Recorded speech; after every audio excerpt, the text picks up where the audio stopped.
and Michel Debré was the prime minister. And something they did is that they imposed a curfew only on Algerians in France. So they could not get out of the house or be in the streets for no reason possible after 8:30 p.m. And the point of this selective curfew against Algerians living in France and in Paris was specifically to prevent the collection of these dues, because usually it would be at night that the militants and activists of the Liberation Front will go to people's houses to collect the money to continue the struggle for liberation. So it was to control the population, the Algerian population, and to stop the financial support of the resistance. So hearing of this drastic curfew, what the Liberation Front did was, in protest, to call for a very big demonstration in Paris, in 5 different points of the city, but actually asking not only those who live in the city, but also all of the population that live in the big suburbs of the city to come to the city united to demonstrate against the curfew.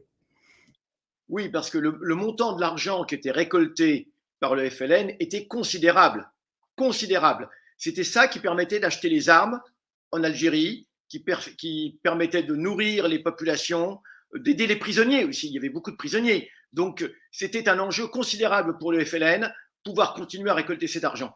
Je n'ai plus exactement en tête le montant, et il faudrait le dire en euros actuels, mais bon, il faut savoir que c'était absolument considérable et que c'était 80% de tout l'argent du FLN. Il restait 20% qui était donné par la Ligue arabe, hein, mais 80% était donné par la collecte de l'argent de l'immigration en France, mais aussi un petit peu en Allemagne et un petit peu en Belgique. Donc, la manifestation va réunir beaucoup de monde. La manifestation va réunir beaucoup de monde, environ 30 000 à 40 000 personnes, alors que le gouvernement va tout faire pour empêcher les gens des banlieues de venir sur Paris. Les gares vont être fermées, etc. Mais la répression va être absolument apocalyptique. La répression va être terrible, terrible, terrible. Et cela va se faire sans qu'aucune force politique française ne réagisse, ne proteste. Même le Parti communiste français va avoir une réaction très, très molle. En tout cas, la répression va être abominable. Et jusqu'à aujourd'hui, il y a un enjeu sur le nombre de morts, évidemment. Mais ce nombre de morts est entre 200 et 500 morts. Beaucoup disent plutôt 500 même. Et des milliers de blessés. Et beaucoup de gens sont morts après. Sont morts après de leurs blessures parce qu'ils sont rentrés dans leur bidonville et ils n'osaient pas aller se faire soigner à l'hôpital pour pas être arrêtés, parce qu'ensuite la police a fait le tour de tous les hôpitaux pour arrêter les gens qui étaient blessés. 12 000 personnes ont été arrêtées.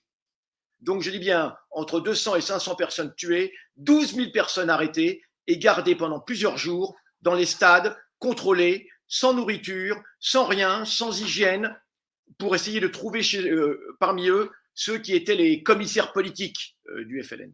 Je parlais un peu longtemps. Ça va, je prends des notes. Excuse-moi. Hein. Non, pas de souci.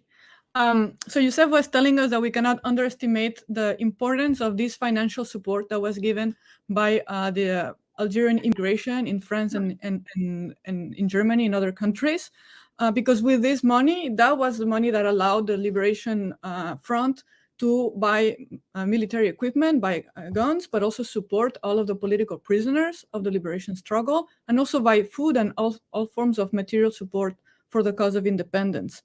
So it is calculated that roughly 80% of the funds of the Liberation Front came from the Algerian immigrant communities, mostly in France, but also in other countries. And the remaining 20% came from the Arab League, which was also supporting the efforts of independence.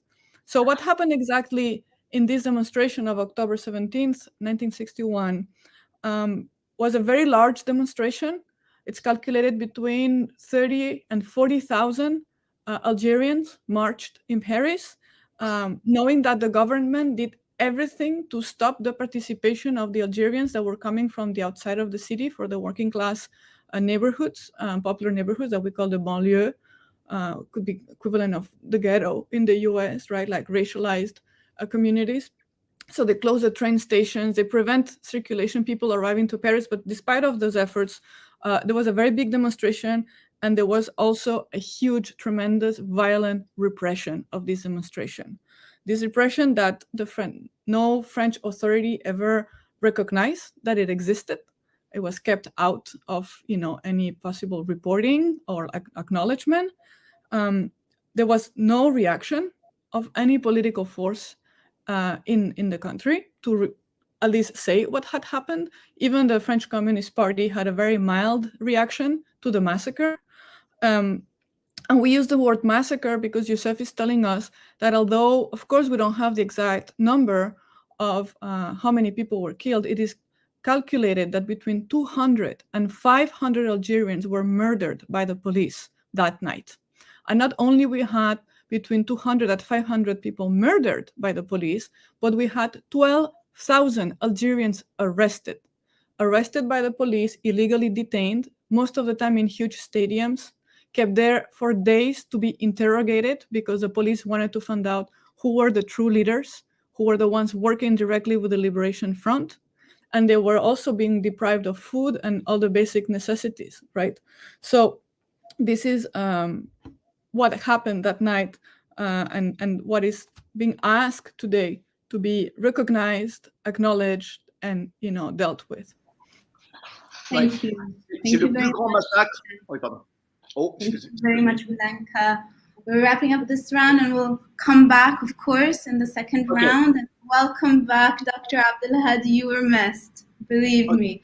I don't know if you want to say anything at the moment, or shall we proceed? Okay. No, yeah, I can intervene later on. I'm sure you all did a great job. I'm sorry, I'm just staying at a hotel which shut off the internet all of a sudden, so I couldn't even join on my phone. So my apologies, but all of you بتكفوا بتوفوا. Amazing group. So yeah. Thank you, Dr. Abdulhadi. And thank you very much, Youssef, for giving us an important sense not only of what was happening on October 17, but of course that it had everything to do with the Algerian War. It had everything to do with repressing the anti-colonial struggle, of course. And of course, it had everything to do with the preoccupations of France as a global empire. And we have an excellent intervention that connects what happened in Paris and in Algeria to other happenings in Guadeloupe from the brilliant Stéphanie. We're going to play that video. And you can see her bio in the comments, of course. Stéphanie Melyon-Reinette is a sociologist and performer artist who is from Guadeloupe. And like I said, we're just going to play a video since Stéphanie couldn't join us today, unfortunately. If we can have that video up any second now. And thank you, Blanca, for the excellent translation.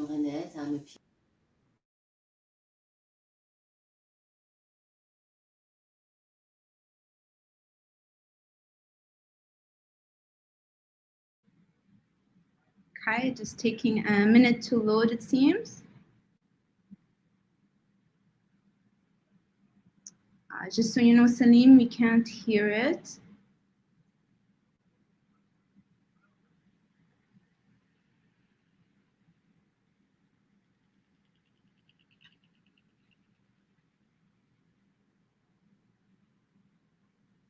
Okay, maybe we should come back if there's technical issues there.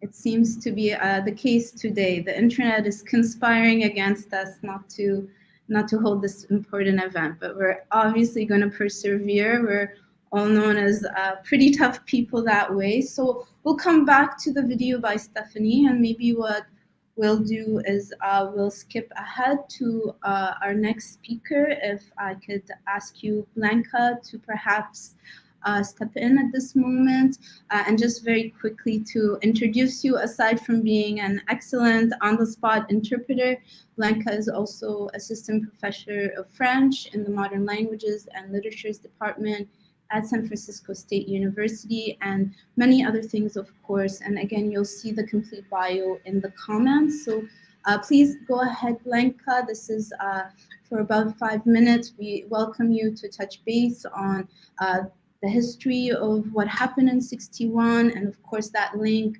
of that history with imperialism and resistance, which is our theme today.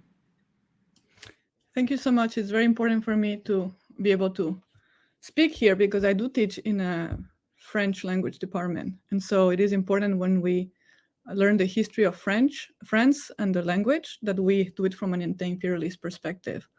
So when we think about the history of resistance against French imperialism, and in particular in Algeria, the Algerian independence war is a central piece of it. But there is a long history of resistance of the Algerian people. A big chunk of resistance has been deliberately erased by the French colonizers. And the project of colonization of France of Algeria was a project of settler colonialism. It was called a colonie de peuplement, with a goal of implanting a European population in the country and erasing and destroying the native population living there. So it is really similar to the project of Israel as a colonial state and trying to eliminate the Palestinian population and erase its history. So the project of colonization of the island, of the territory, that began in 1830 was also a project of extermination of the native population. Recently, Karim Al-Azali, which has issued a very important book called Le Trauma Colonial, Colonial Trauma, tell us that in this first moment of from the mid-19th century to the beginning of the Algerian War, a third of the native population of Algeria was killed and murdered by the French colonizers, a third of the native population. But there was strong resistance. And I've been reading recently a novel by Abdelkader Jemaï, La Dernière Nuit de l'Émir, The Last Night of the Emir, that shows all of this resistance against the project of colonization of Algeria. But there was also huge resistance at the end of World War II, because the subjects of the French colonies were forced to participate in the war efforts to supposedly save France, which was supposedly this free republic, the country that did the revolution for human rights. Of course, French people failed to say that they actively collaborated with the Nazi authorities to deport millions and millions of Jews and voluntarily send workers to support the war efforts of Germany. So at the end of the war, all of these Algerians, Senegalese, Tunisians, Moroccans who had fought for what they thought was a project of freedom and emancipation, many of the times recruiting by force, they demanded their rights. They're demanding that they too wanted human rights and the right of living a free nation to be respected. And so there were big demonstrations in 1945 in Sétif and other cities demanding independence. And these demonstrations were brutally repressed. So the history of resistance is there, because you cannot understand oppression without understanding resistance. And so part of the work we need to do today is to recuperate this history of resistance. But maybe the last things I want to say today are about the discussions that are happening today in France about how do we acknowledge or we don't acknowledge what happened in the city, in Paris, in the heart of the Republic 60 years ago. Because President Macron just did a ceremony saying like he acknowledged that there was a massacre, that they think that was really bad, that was contrary to the values of the Republic, but he did like a half acknowledgement. He forgot or deliberately chose not to say very important things that everybody was expecting him to say. He forgot to say that this was a state crime. He forgot to mention the role of the police. He forgot to mention the colonial framework of where this massacre happened. He forgot to mention that Maurice Papon, who was leading the French police in the city at the time, was the appointed préfet de police, the head of police of the city. And more importantly, he is avoiding by all means to hold, acknowledge, responsible in front of the courts, all of those policemen and all of the people responsible for this murder, because they need to face the crimes they did. And in particular, the fact that the French government covered it up, not covered it up in subtle ways, covered it up by refusing and repressing any attempt to discuss this publicly in the city. And I think, as Youssef was going to say that event, massacre that happened in 1961, is the largest massacre occurred in French continental territory ever in history, carried out by the French government against its own citizens or the population living in the country. So we cannot understand what happened in 61, and we cannot process what happened in 61 if we don't at the same time understand the colonial violence that the French state was exercising against Algerians first, second against Muslims, and against all of the French citizens. And so I think that this discussion is not over because unfortunately the French government refuses to really deal with the facts of what happened in 61. And I'll stop my remarks there. If we have extra time, I know Youssef wanted to continue speaking, so I can cede 2 of my minutes to him.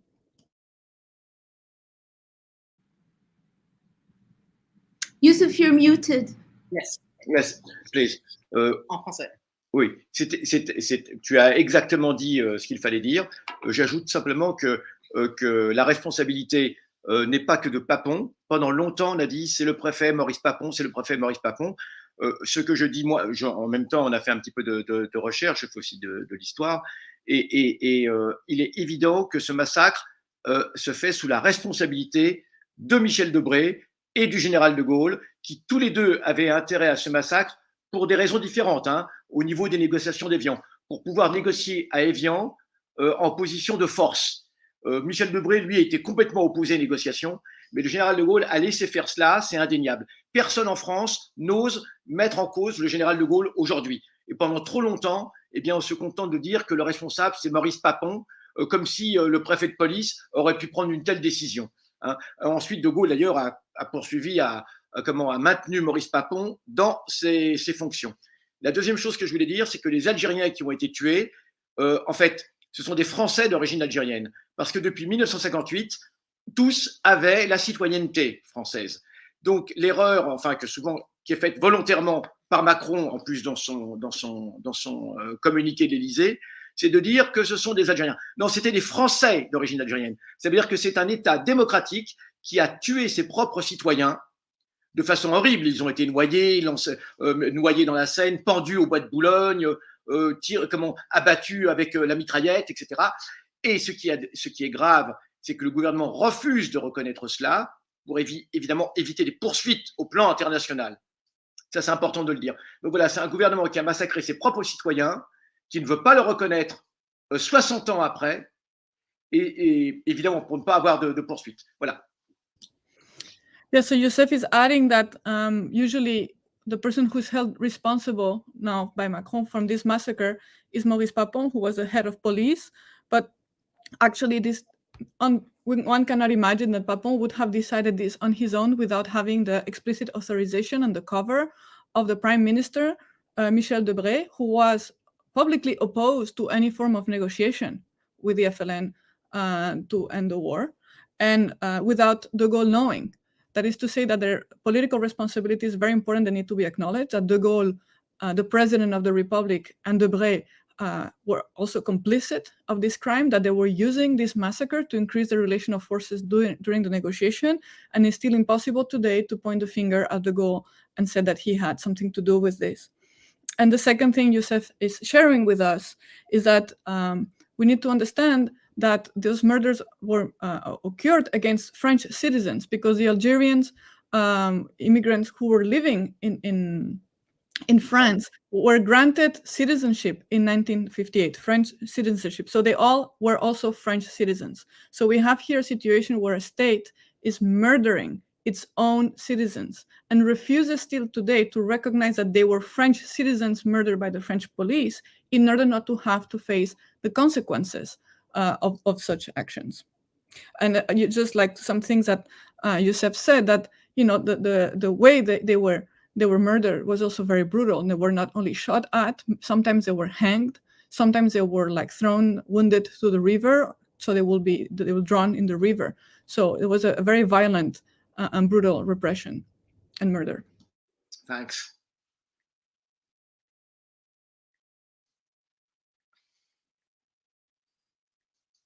You're mute, Jamila.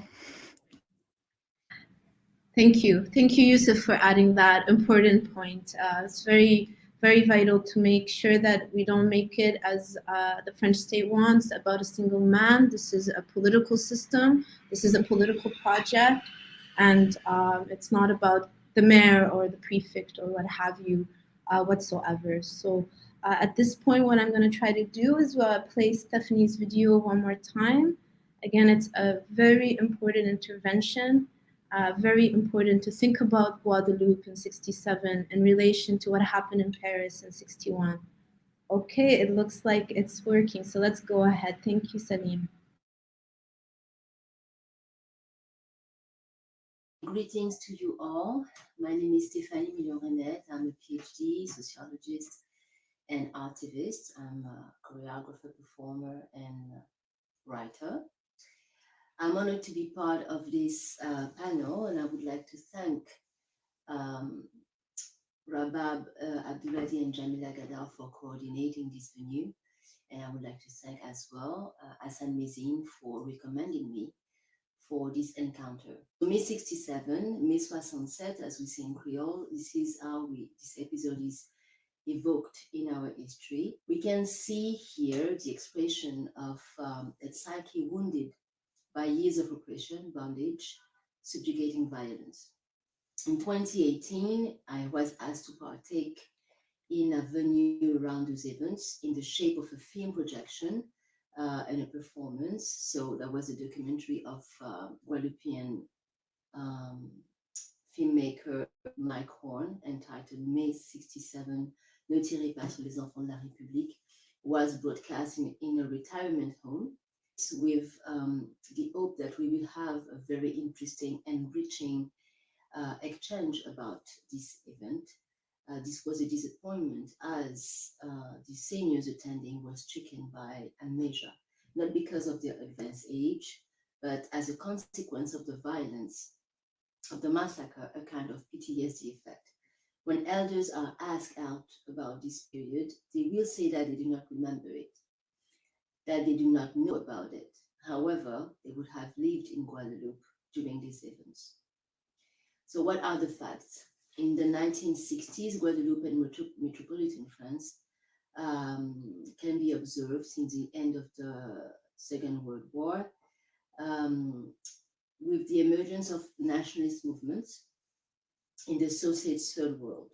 After the negritude movement initiated by Martinican poet and philosopher Aimé Césaire, Senegalese poet and philosopher Léopold Sédar Senghor, and French Guyanese poet and philosopher Léon Gontran Damas, a new wave of French Caribbean intellectuals appeared. This is the intellectual side of the nationalist movement, the nationalist revolution. On the other side of the Atlantic Ocean, there are proletarian movements struggling for better work conditions and questioning per se the colonial system still at work in the labor world, besides nourished both by the intellectual developments in metropolitan France, in their communities abroad, and by the feelings from their parents' and families' work conditions. Students also organize themselves to protest against colonialism. In the 1960s, there is a pressure on the French government, and more specifically on the heirs of the colonial era, so said the descendants of the colonizers monopolistically owning the island trades. So the anti-colonial marronage dynamics are changing just as the system is changing in its labeling, but not in its structure, in its form. So a lot of events happened in the 1960s. Between the 1961 event and the 1967 event, there is a 1963 Birmingham project of the government, which is, as a necessary said, a genocide by substitution. So on May 26 and May 27, 1967, in the streets of Pointe-à-Pitre and on Place de la Victoire, fusil parlé français, as we say in Guadeloupean Creole, which means the gun spoke French.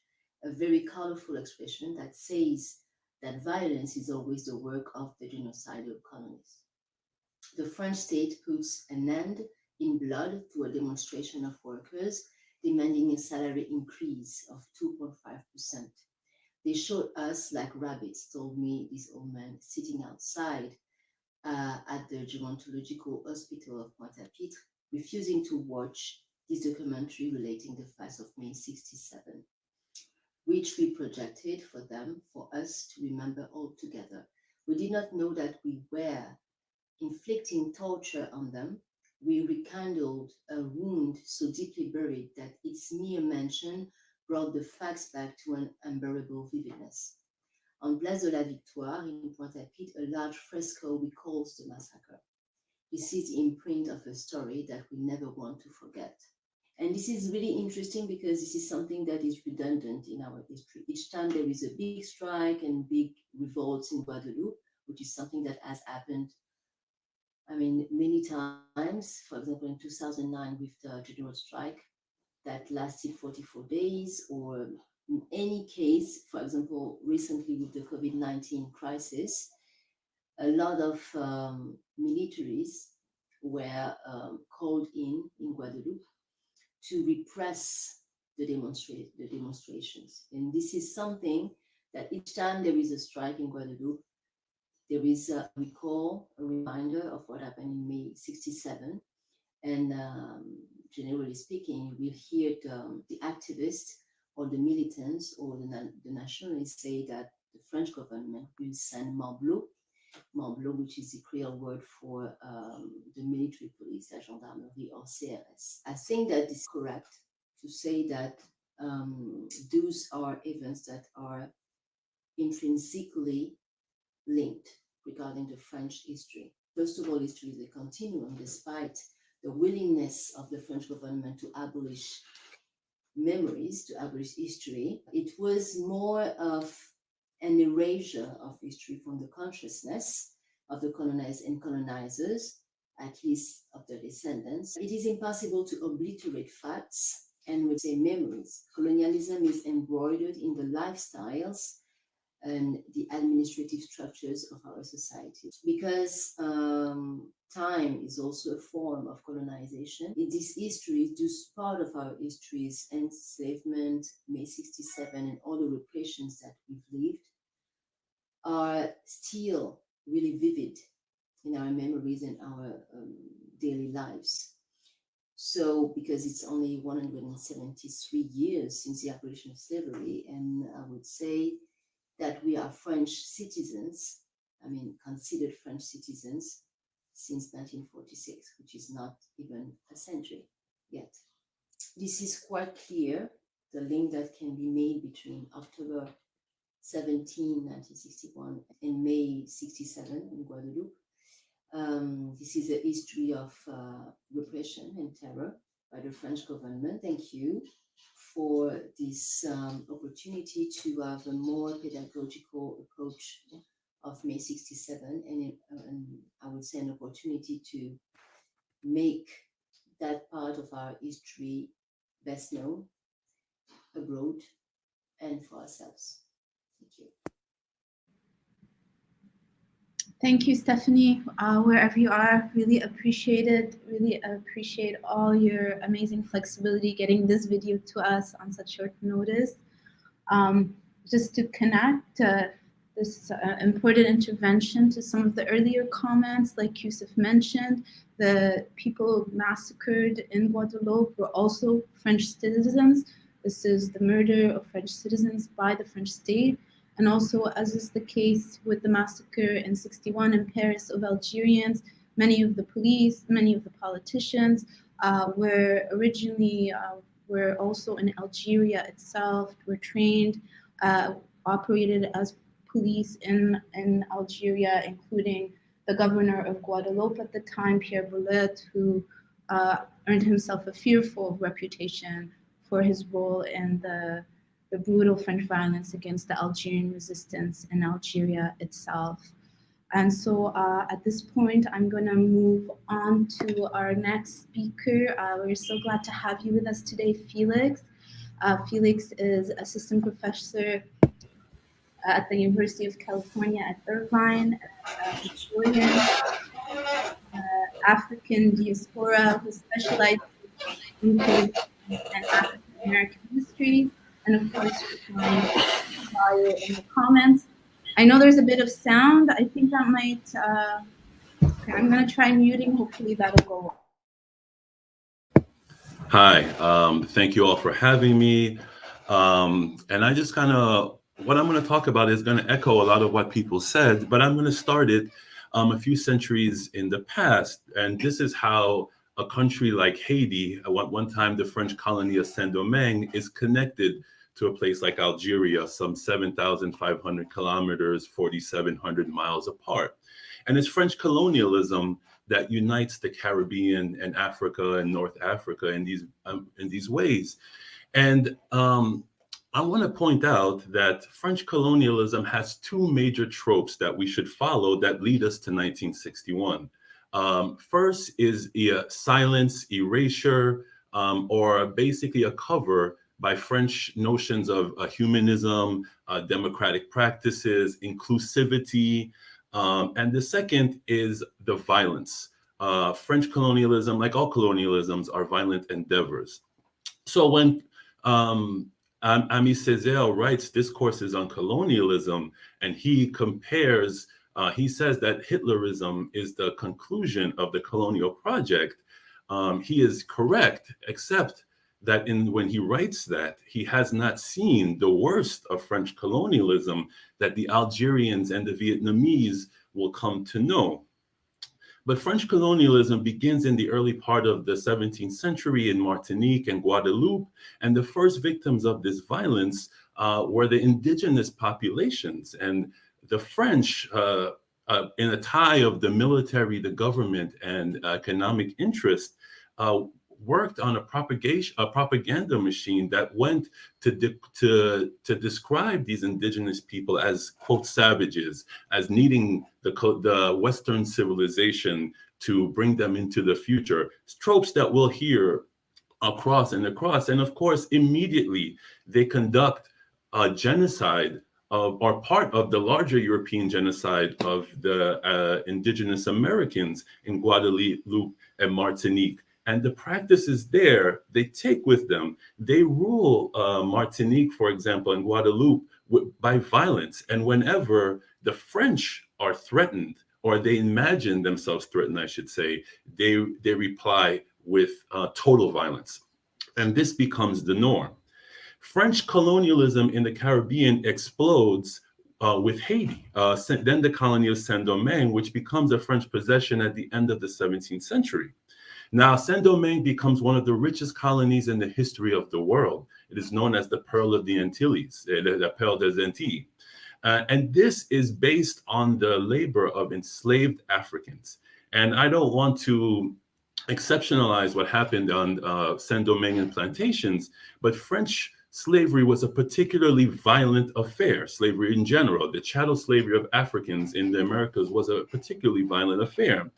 In the 100 years or so that Haiti was a French colony, from about 1697 through 1804, but until 1791, I should say, with the beginning of the Haitian Revolution, more than 1 million enslaved Africans were brought to this colony. And by the time of the Revolutionary War began, only 5,000 of them were still alive. And in the years preceding the war, close to 200,000 had been brought in. So the French colonial plantation ruled by consuming the enslaved population. And the enslaved population was always much larger than the plantocracy. And so how do you control such a large amount of people is through abject violence. So any threat to the plantation order was met with severe punishment. Heads were chopped off, people were brutally whipped, and other things that I won't recount here. And so violence hung over the plantations, and the plantations on Guadeloupe and Martinique. But in 1791, the enslaved Africans in Saint-Domingue revolted, and they would never come back. And the French response to it was brutal. And it's a brutal war. And this is the point that maybe I'll come back to later. The people who resisted colonialism, they were not angels. And we have to remind ourselves that the colonial project makes demons out of all of us.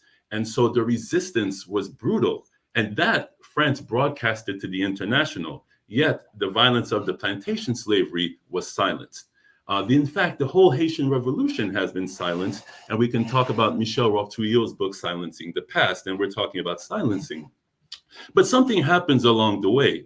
Then 1793, I think the date is, they found the L'École Polytechnique. And this is a colonial institute where colonial domination begins to become routinized, scientific, and violence becomes the tool that is used again and again.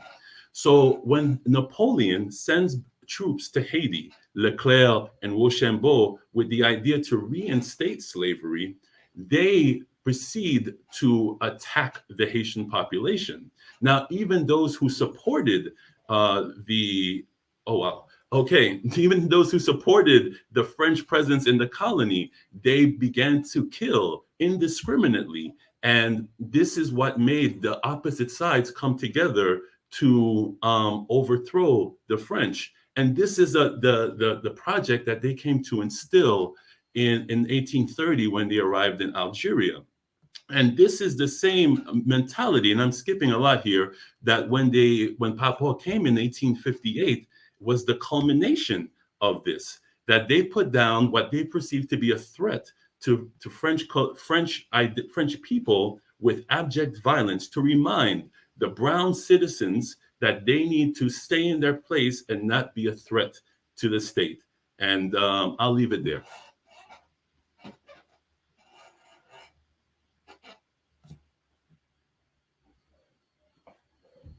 Thank you, Felix. We look forward to your further comments in the next rounds. And of course, there is no doubt that without the wealth and the enslaved labor in Haiti and Saint-Domingue, France would never have had an industrial revolution, would never have had the French Revolution, which itself was, of course, shaped thoroughly by the Haitian Revolution, what was happening in Haiti. So we get a strong sense of the motivation behind all this erasure and forgetting. I think we're gonna move on now to Brahim's video. We have another video intervention by Brahim Rouabah, co-founder and former head of the UK-based Algeria Solidarity Campaign, and is also currently completing a PhD in political science at CUNY Grad Center. And again, his bio will be in the comments. If we can give Salim just a second to set us up with that next video. Okay, here we are. Great, thank you, Salim. Good afternoon, everyone. Thank you to the organizers for putting together this event, and for thinking about commemorating the massacres of October 17, 1961. Thank you also to all of you who have taken the time to be here with us today. What I wanted to contribute today is how I personally, as an Algerian, personally experienced this October 17th in 2021. And of course, I'll have, since the organizers have accorded me 45 minutes, so I should be able to do that thoroughly. Just kidding. I only have a few minutes, so it'll have to be a schematic way of going about this, and I'll have to cut some corners and be reductionist in some ways. So this 17th of October 2021, let's start with the official commemorations. So in France, the French president Macron has made some statements in which he called the events or the massacre, he called it something that is unacceptable, but he attributed it to Papon, i.e., making it an issue that is only restricted to the municipality, to Paris. That's something that the Préfet of Paris has done, as opposed to a French state, a crime that is committed by the French state.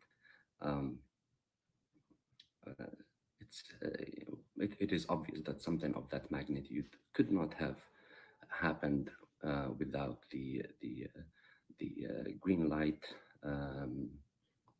of the French state at the time. So you've had that, and that shows you trying to make it a municipal issue as opposed to a state or national issue. Shows you the unreadiness or unwillingness of official France to recognize its colonial crimes and to let alone give reparations or move forward beyond that. So that's on sort of the French side. On the Algerian side, you had a minute of silence. That was the official response to or the official way of commemorating these massacres. But sort of beyond the empty shell of official solemnity and you know, the laying out of flowers and wreaths and you know, the official way of memorializing these massacres and these lives, to truly to truly honor the memory of the people who died, who were tortured, who were imprisoned in 61, is to highlight their struggle, what they were struggling for, and why. What were they trying to achieve, and what were they prepared to sacrifice to achieve that? So, and also to think about it in ways as how can it serve us today? How can we operationalize it? How can it be a positive energy for struggles that are aiming to achieve similar goals? So if we think about what those Algerians were doing on that fateful October 1761, we can at least very schematically again think that there was an immediate goal, which was protesting the curfew that was imposed on Algerians in France at the time. That's sort of the immediate sort of demand is, or the grievance. This restriction of movement, restriction of their rights, and so on. On the intermediate sort of level would be the national question, self-determination. Algerians were protesting for their self-determination. They were active, they were struggling for their self-determination, and that is sort of the context that or the backdrop against which that protest was held, and the FLN's implication in organizing it.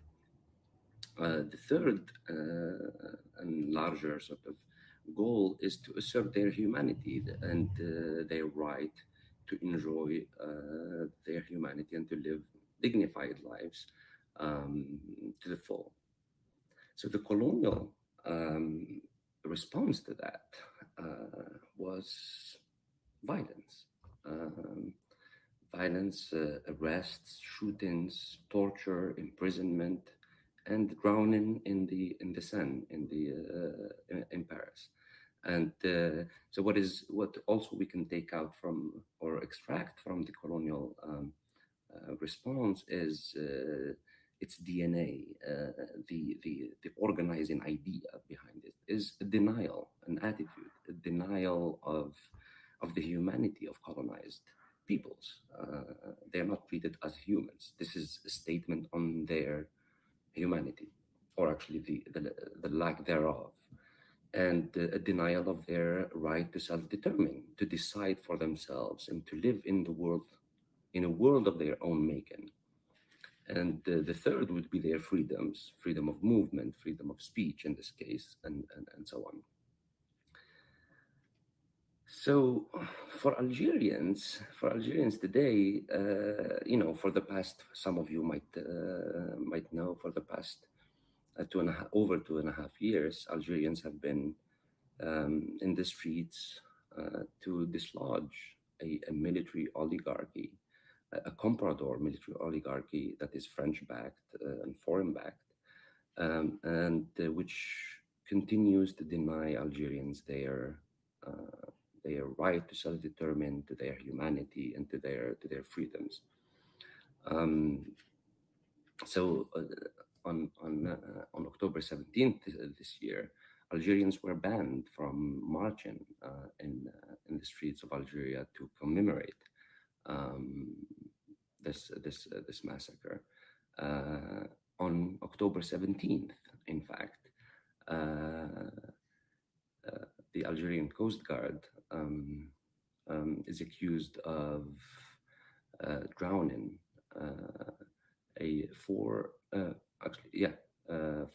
five people trying to cross to the northern shores of the Mediterranean. A couple, their daughter, and their unborn baby, as well as the young soccer players who were in whose boat was hit by a Coast Guard boat and split into two, killing four people and injuring others. Also, since January of this year, estimates put it at 18,000 Algerians who've tried to cross to the other side of the Mediterranean, with at least 500 people died. So to some extent, it's only the actors and the locales that have changed of this colonial violence. Externally, it has moved from the sands of the drowning, still happens, and is still sort of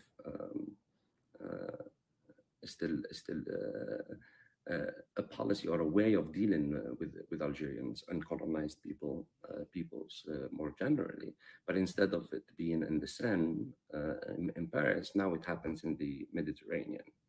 And internally also in France, it has been delocalized again from the Seine, but maybe moved to the banlieue, as the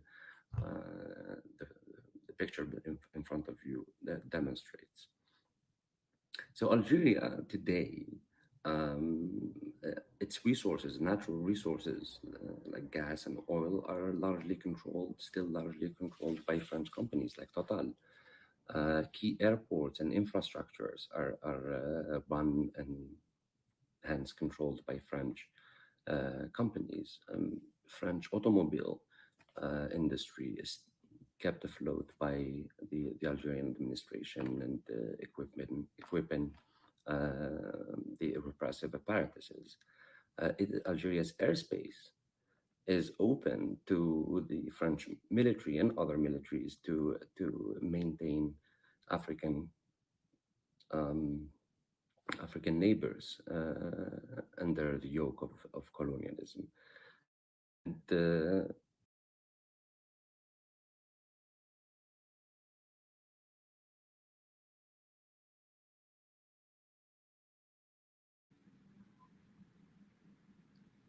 Okay, well, I think the video was ended a little bit abruptly, but I do want to thank Brahim. Thank you very much for sending that video and linking it to what's been happening today. Of course, the ongoing struggle within Algeria for a better life and for an end to the various ways in which the colonial legacies or ongoing colonialism is still very much a fight that needs to be waged. I want to invite my co-moderators to perhaps say a few words before we move on to the next round with our panelists, the next round of questions. Perhaps I can invite you, Houria, to step into the conversation. Yes, I just want to make a comment. As you know, and as decolonial, we are not satisfied about the statement of Macron on the crime of October the 17th. But you have to know that the far right is very furious about what he said. So there is here a very big tension between anti-racist and the far right. and there is a big tension also on Macron about all these issues, and is very, and it's even from his point of view, it's very difficult to recognize the state crime, because the far right is now in France hegemonic. You have to know that. We think that Marine Le Pen or Éric Zemmour, who is more racist than Marine Le Pen, he's more extremist. Is more extremist, is almost a fascist. Is going to present himself to the presidency. So we are here in a very big tension, and we don't know what is going to happen. And it's very we are all very scared about what is going to happen.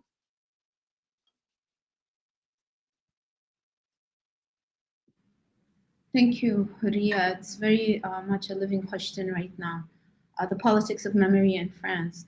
It's all about how politics is playing out today, and of course the battle over power, the battle over history. You know, I think so much of our comments today and so much of why we're hosting this open class is to counter the erasures and all the ways in which France wants to and needs to forget and get us all to forget. The fact that there's violence and racism and colonial predation at its core, like you said earlier, Houria, it really shows the lie of the Republican claim that France is somehow defined by liberty, fraternity, equality, what have you. I think always as an archivist, I'm an archivist, professional archivist, and an archival scholar. I think often of all that it takes to erase that history. We know, for example, that there's been a huge battle internationally, headlines internationally, a very notorious battle over the archives that France took out of Algeria on the eve of decolonization in 61-62. A huge battle over the fact that the archives, the police records of 61 have never been revealed.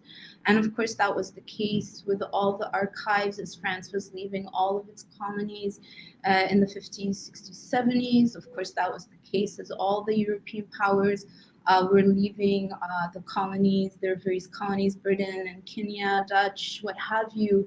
And its archives have been held secret.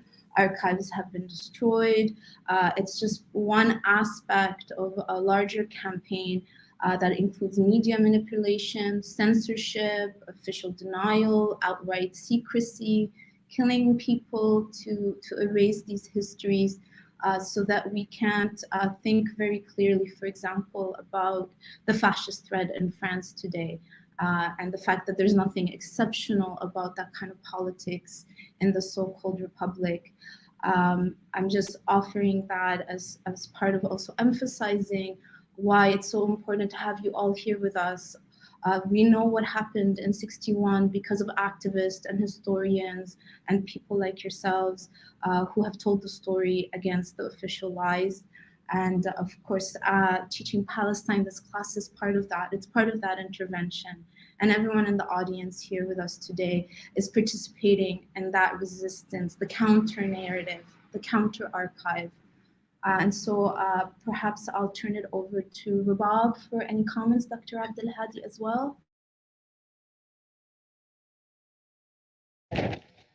Thank you. And I'm really sorry for that technical difficulty. All of a sudden, the hotel where we're displaced at, all of a sudden their internet broke down. I couldn't even do it on the phone. So I just wanted to actually just make a few comments before we move to the next discussion. And I'm not sure what I missed from my colleagues, but I wanted to say the whole question, just maybe bring in the whole comparative aspect of it and think about it in terms of maybe a couple of locations that we're focusing on in particular. I'm talking Ahmed Studies and Teaching Palestine, is the US context and the context of Palestine, or the settler colonial project of Zionism in Palestine. So one of the issues I think is very interesting is the whole question of the curfew And I was immediately, when I was like thinking about this a lot, I was thinking about the curfews that were placed more recently in 2014 in Ferguson against the black protesters after the killing of Mike Brown, and also again in Minneapolis 2 summers ago after the killing and the murder of George Floyd, and continue to be placed. So we've seen them again and again repeated in multiple contexts and so on. And how is it that repressive forces tend to use all of these tools in order to basically suppress any kind of resistance? This is also the history of not only Israeli occupation, racism, and colonialism in Palestine, but also previously the British colonial powers, and also in other contexts of the world. So if we want to actually do comparative, it will be very much over there. So that's one aspect of it.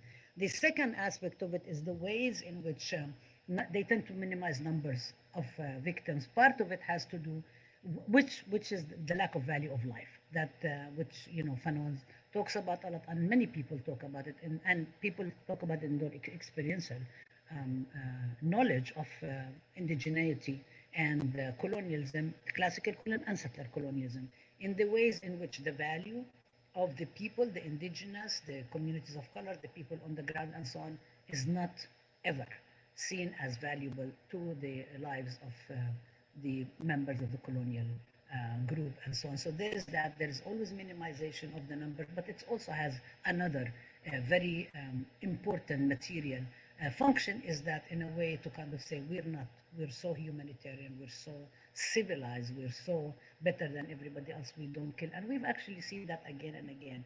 When the United States, particularly in Israel, every single time there is attempt to justify the murder of indigenous, black, indigenous people of color, third world communities, any colonized communities, Palestinians by Israel, and so on, there is always a justification that we're only doing this because we're really forced to. You are forcing us to do that.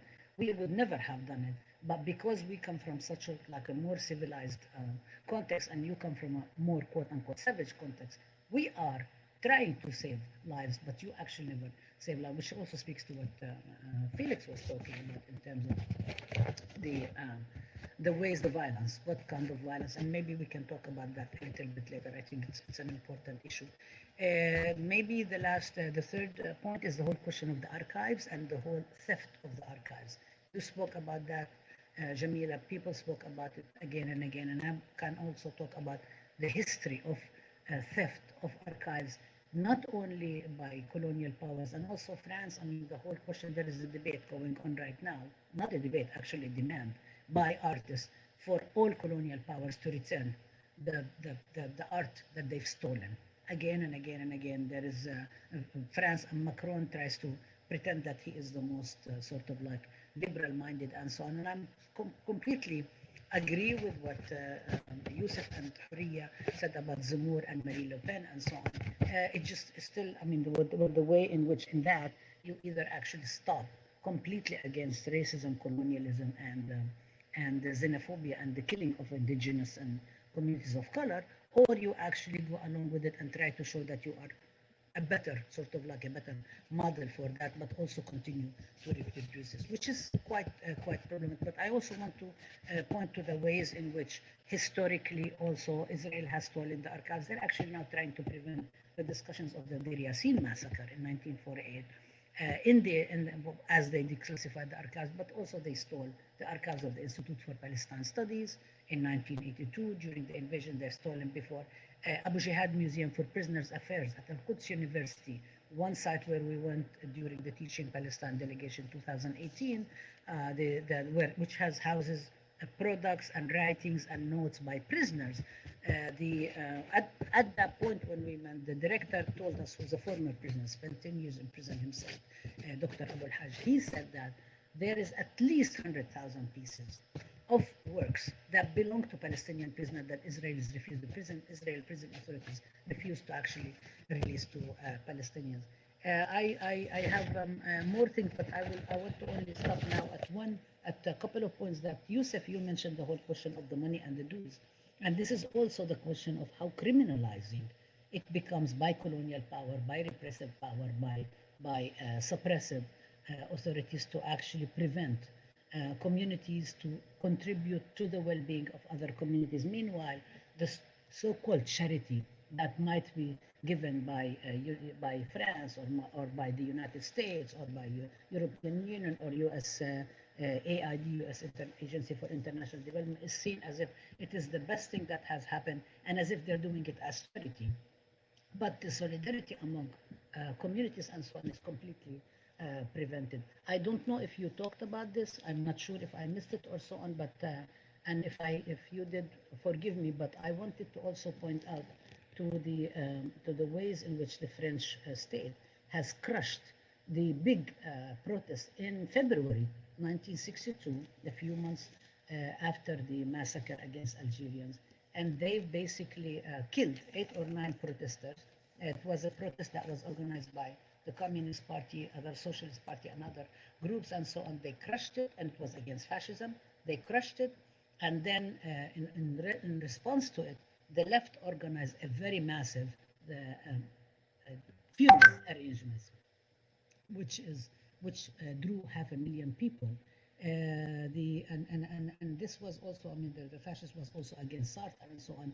But I think maybe at one point, maybe towards the end, we can discuss about what do we think about the positions, the contradictory positions of various left, and where should they be in terms of upholding and supporting the right of indigenous people to their own rights and self-determination and resistance, and the whole question of quote-unquote Islamo-leftism that the French state has been raising. Macron and his Ministry of Education and so on is at stake. And I will stop at that and maybe suggested to go to maybe, I don't know, Jamila or Houria, want to go to the next set of questions so we can, I know that Felix wanted to speak and maybe everybody wants also to speak. So do you want to take it away, Houria or Jamila?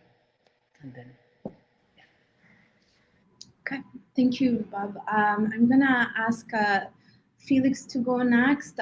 Perhaps we can ask people to think about from this history, from these comments so far, how do we understand resistance then? What constitutes resistance, and how intellectual research and pedagogical praxis like our event today can challenge colonial repression and center narratives of marginalized communities. So, and what do we do about it? It's a big question, but I also welcome you to add your comments earlier, Felix. Hi, thank you. So I find Houria a little bit generous. I see fascists all around me, and at various heads of capitalist states. It's not only for the Francos, for the Stéphanie Vincents in Haiti. There's petit bourgeois and there's gun bourgeois. There's petit fascists and gun fascists. Let's call them as we see it, as somebody who's living under a fascist regime in the United States.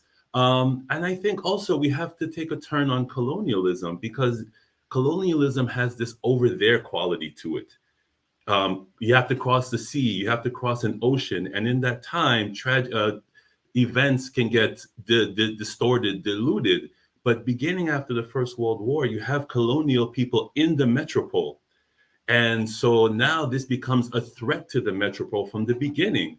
And again, the colonial educations, where you see somebody of brown skin and you immediately see them as savage, as a threat, comes to bear in 61.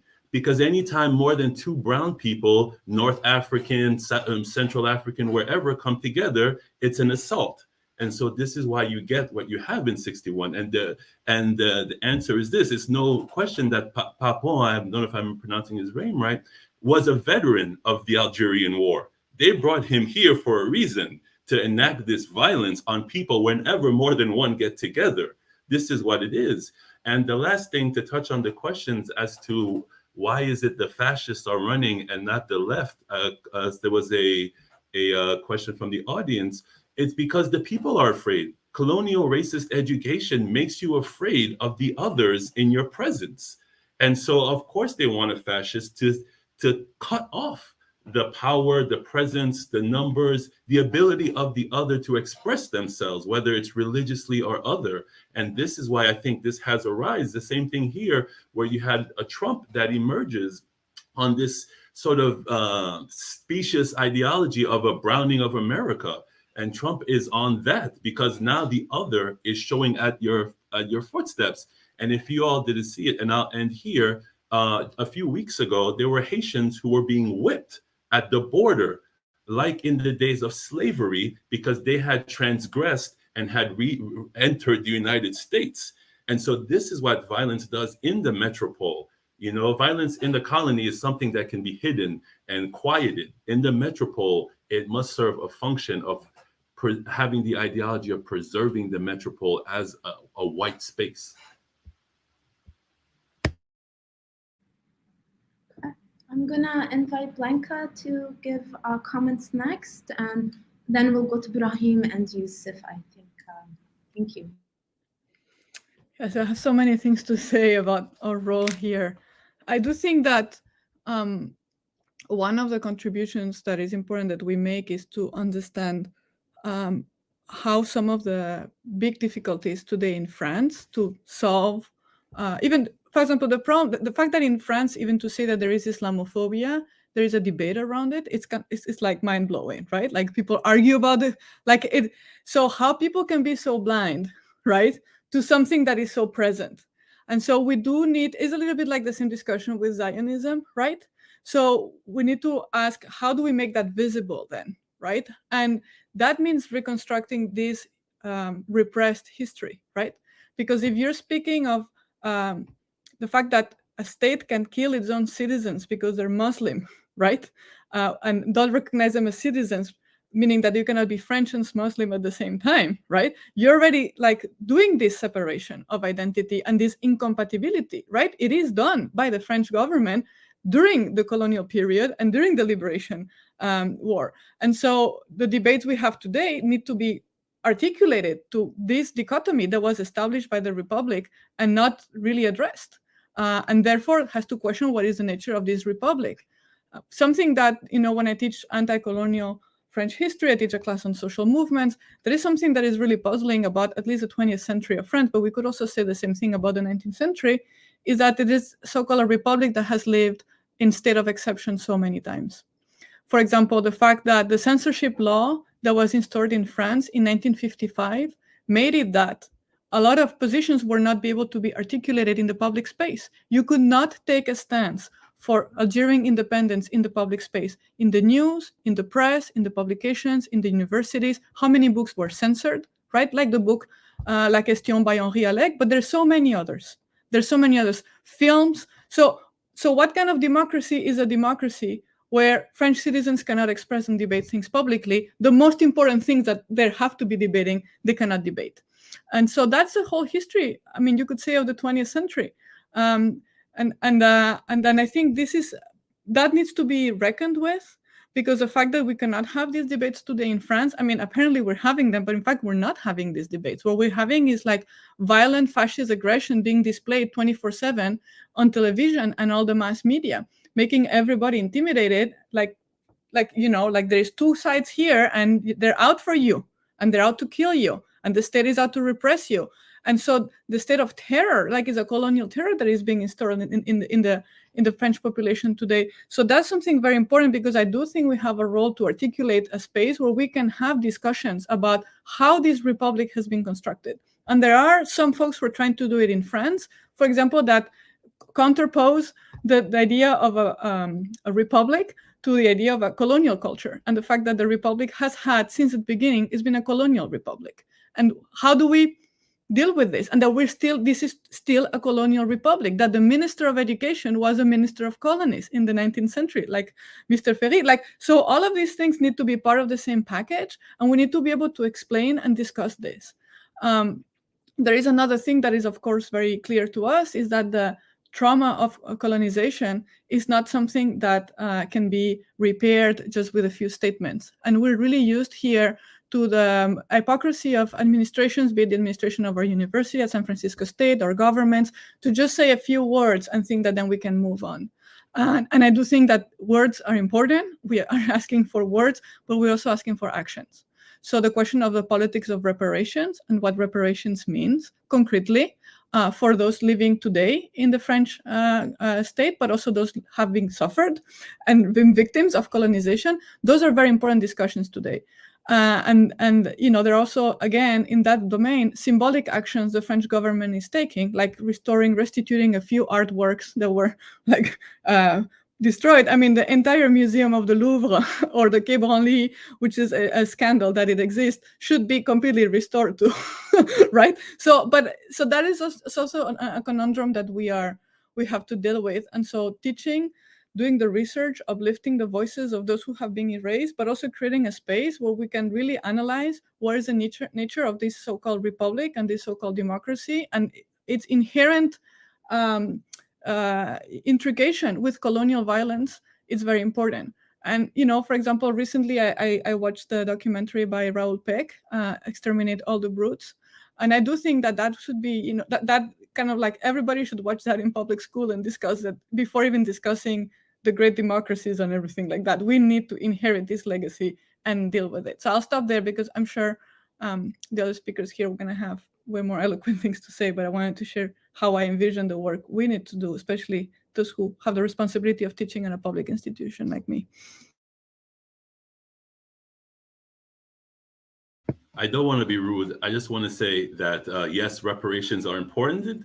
And since we're talking about France, Haiti had to pay France reparations for its freedom. And I'll just leave it there. We can go now to Brahim.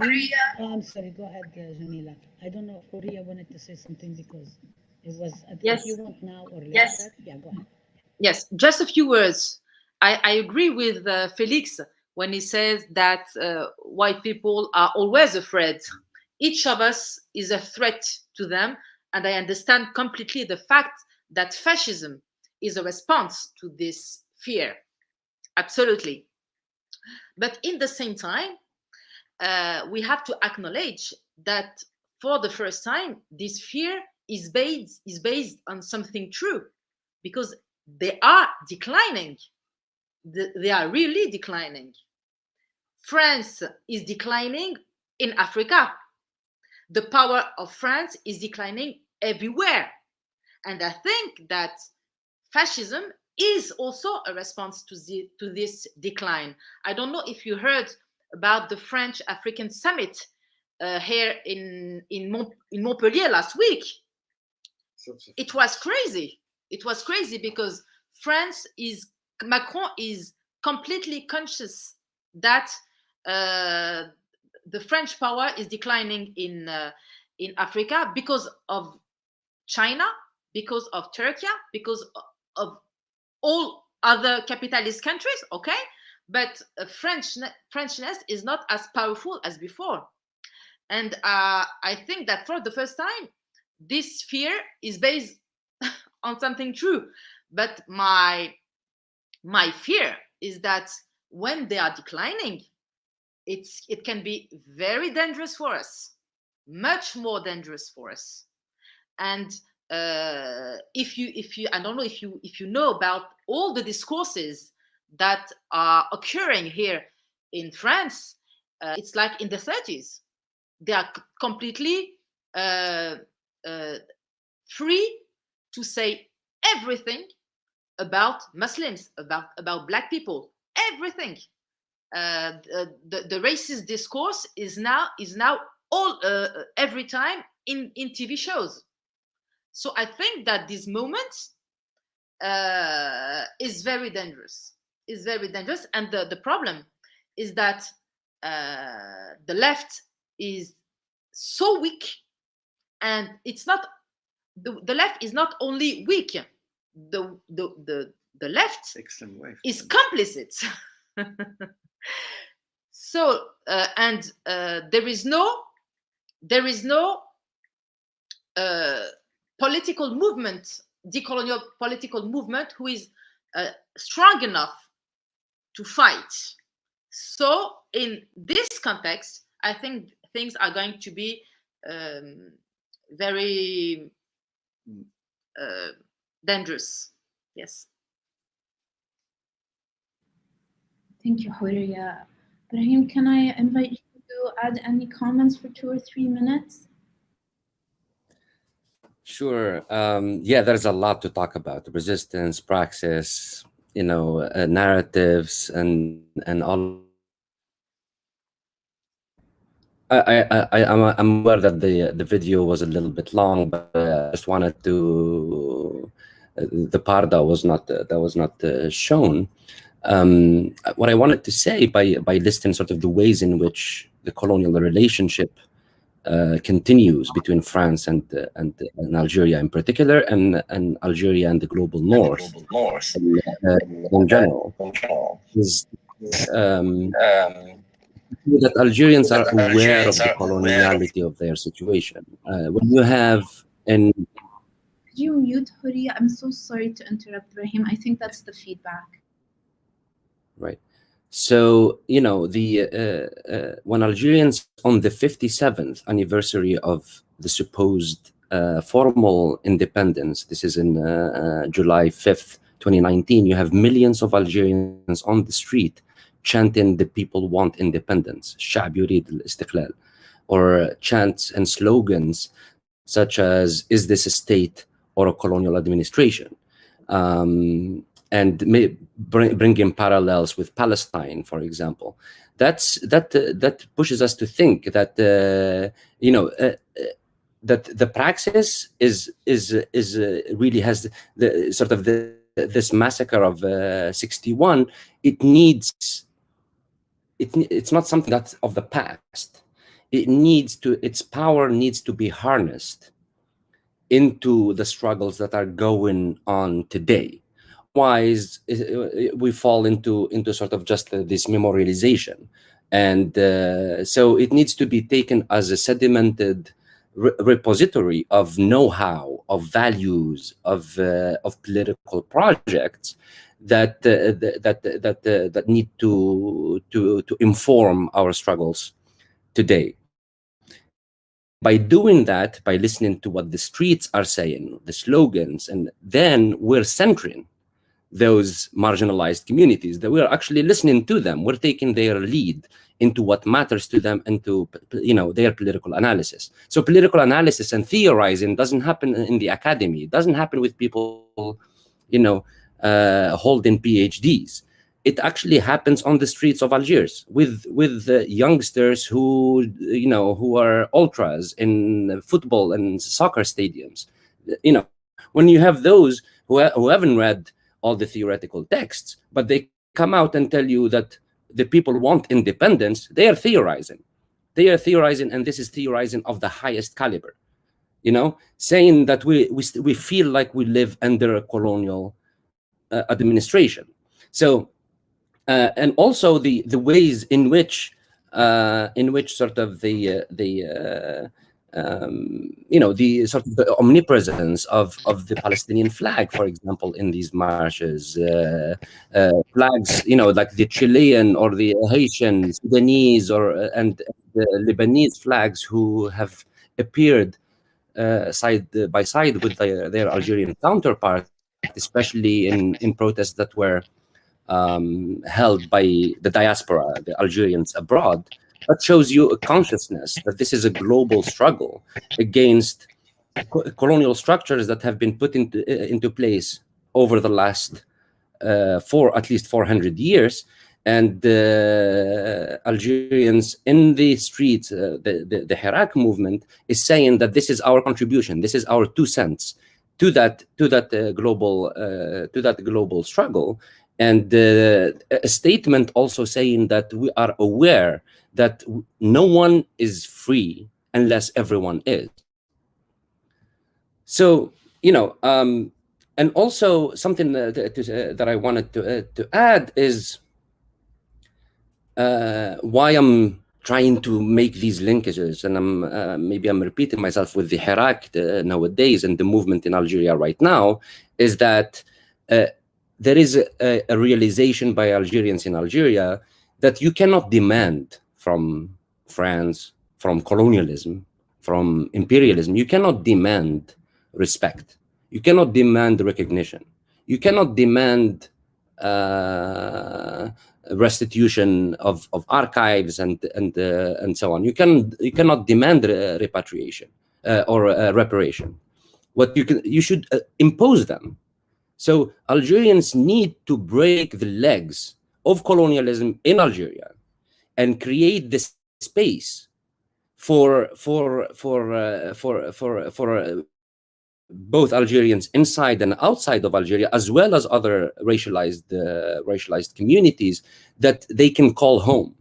That if the worst is coming, as Houria has just pointed out, and I agree with that, France is going down, and it wants to bring everyone else, around it down. The world, and it's gonna do it in violence. It's gonna do it in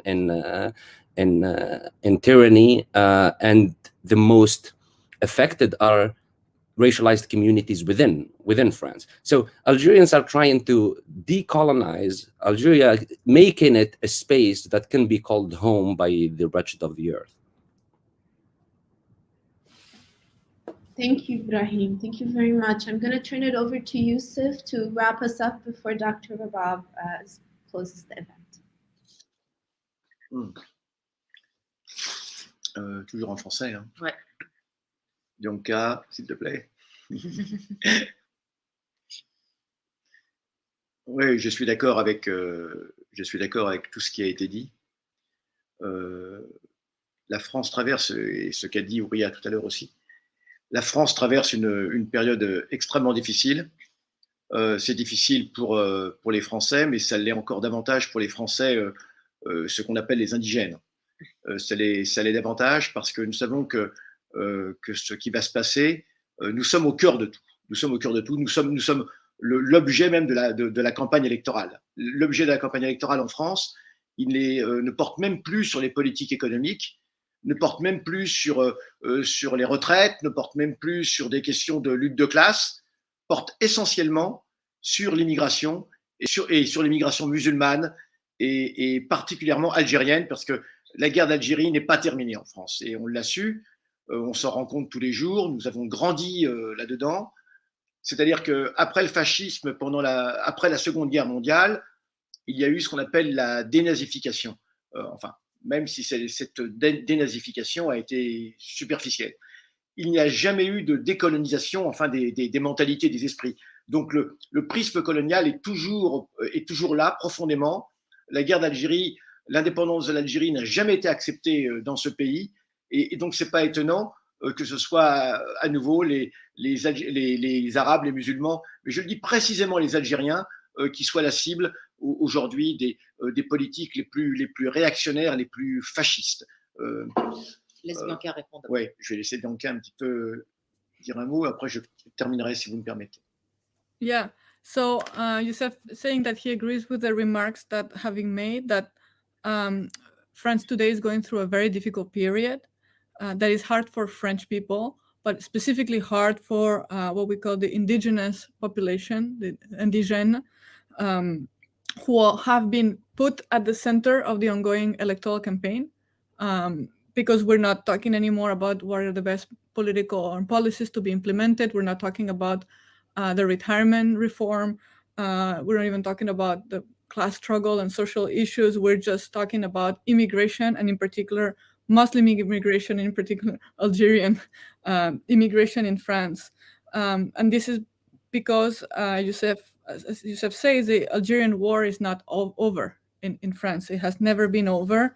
After the period of collaboration of the French state with the Nazis, there was a clear period of denazification of society, a political process to break away from that. But the equivalent work has not been done after the colonial period. On the opposite, there's been a resistance to do an equivalent decolonization of French society. So today, Algerian population and Muslim and immigrants are at the center, and they're becoming the targets of a lot of these violent attacks. Avec les musulmans, aujourd'hui, une nouvelle association musulmane vient d'être interdite en France. Chaque jour, de nouvelles associations musulmanes sont interdites en France, sans aucun motif, sans aucune raison, et la classe politique française accepte cela sans aucun problème. Ce sont des associations musulmanes parfaitement légales qui luttent contre le racisme, et le Conseil d'État, vous savez, le Conseil d'État, c'est l'institution supérieure en France qui décide si une loi est conforme à la légalité. Et le Conseil d'État a validé, accepte ces interdictions sur le motif que ces associations diffusent l'idée qu'il y a une islamophobie d'État en France. C'est-à-dire que dire qu'il y a une islamophobie d'État en France devient un motif de dissolution d'associations. On n'a jamais vu cela. Je crois que dans aucun même pays démocratique, entre guillemets, on ne voit cela. Aujourd'hui, il est possible de dissoudre une association qui dit simplement qu'il y a du racisme à l'État. Alors, voilà le niveau où on a atteint. Le plus grave surtout, c'est qu'aucun parti de gauche, entre guillemets, n'ose protester contre cela même. Aucun. Et bien sûr, pas davantage le Parti communiste, même le parti de Mélenchon n'ose rien dire. Tout le monde est tétanisé. Donc je dis que les indigènes doivent s'organiser aujourd'hui par eux-mêmes parce qu'ils ne peuvent compter sur personne d'autre. Et je crois que la lutte va être extrêmement difficile dans les années à venir en France. Extrêmement difficile. Rien n'est à écarter, rien n'est à ignorer comme situation nouvelle qui va se produire. Okay. So not only Algerians, but the Muslims in general, the Muslim community is the target. And today, again, there was a new Muslim organization that was banned in France. That's become the routine in the past years and months. Every day, new Muslim organizations or existing Muslim organizations are banned. They're considered illegal. Many of these organizations are perfectly legal organizations that just want to speak out and organize against existing racism in France. And what we're having is the State Council, the Conseil d'État, which is an unelected official body that is validating all of these dissolutions of organizations.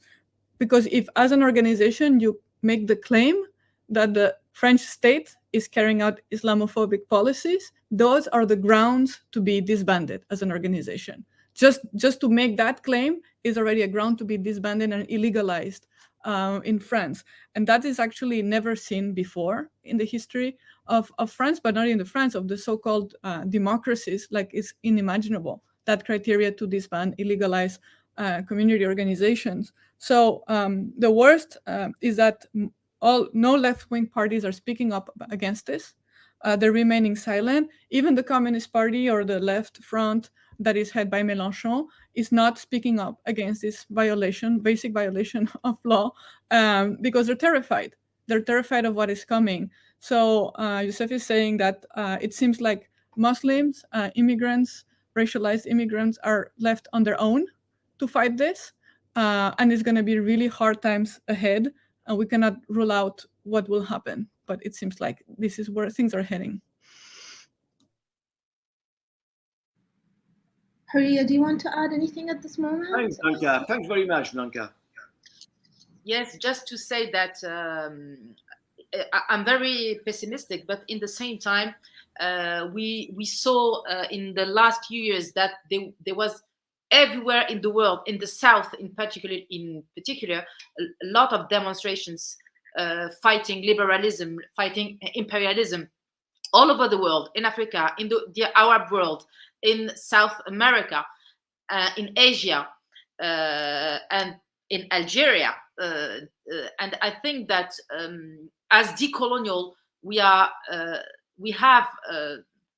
think that in the North, we are going to be liberated by the South. It means that we depend on the liberation of the struggles of the South, and we have to fight all together. I could not agree more. Please, Felix, we want to add anything at this moment? Hi, yes, I was just inspired by Brahim's talk. It reminded me of a Haitian poet, Jacques Ouimet, who arrived in Paris to a very colonial metropolis, and he penned this stanza of a poem called A Sale Nègre, and excuse the French accent. This stanza goes, quand jusqu'au tom-tom aura appris le langage de l'international, quand nous aurons choisi notre jour, le jour de sale nègre, de sale indien, de sale hindou, de sale indo-chinois, de sale arabe, de sale malais, de sale juif, de sale prolétaire, et nous voici debout, tout le damné de la terre. And this is just a stressing of the need for unity across colonized and oppressed people in overthrowing the colonial regime. Brilliant, brilliant. Thank you, Felix. Jamila, thank you, Jamila, and then Blanca, and then I will.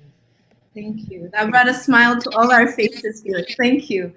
I would just say, again, thinking of some of Youssef's comments earlier about the curfew, and linking it to what Blanca's shared with us. The curfew, the language that was used in the decree of the curfew in October 1961, right before the massacre, it was French Muslims from Algeria who were banned from the street. It was Muslims. It was also that the massacre, that all the violence in Algeria was justified explicitly under the guise of fighting terrorism.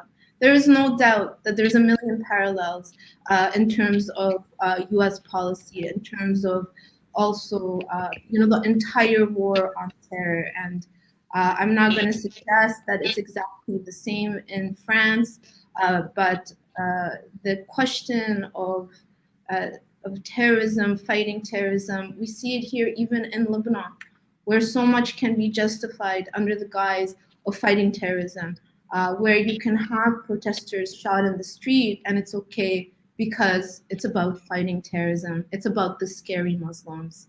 It's about reclaiming Lebanon, this old French colony. I know I brought Lebanon in very last minute, which is a tough one, but I'll just say, it's about the French colony, Lebanon. Oh, we want to go back to that. That was great. And of course, it's all about fascism, of course.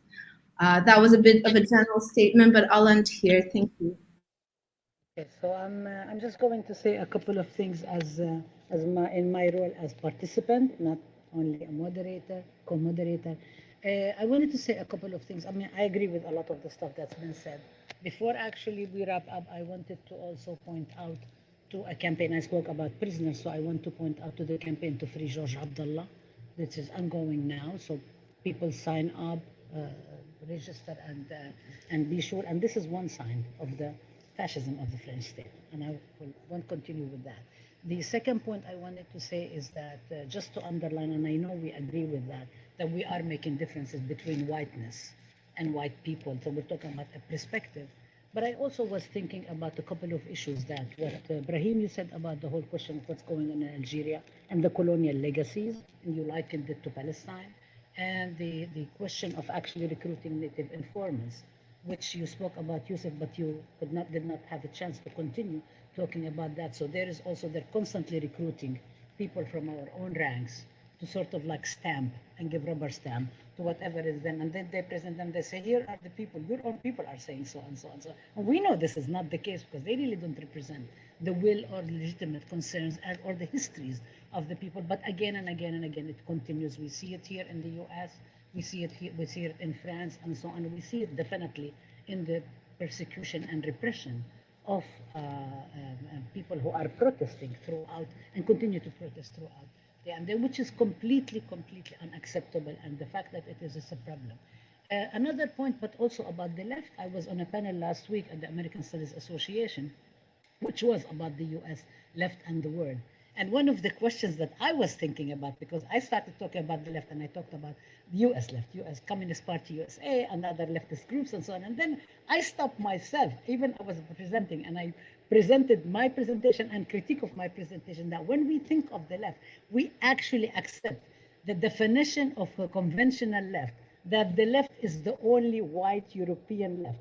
And everybody else who actually has leftist perspectives, and if you talk about the US, you talk about the American Indian movement, the Black Panther Party, the Young Glowers, the Airport One. I mean, there is a whole bunch. The left that is supposed to be extremist left or marginalized, like completely goes out the window. And we only, actually, we accept the definition of the status quo and the hegemonic definition of what the left is.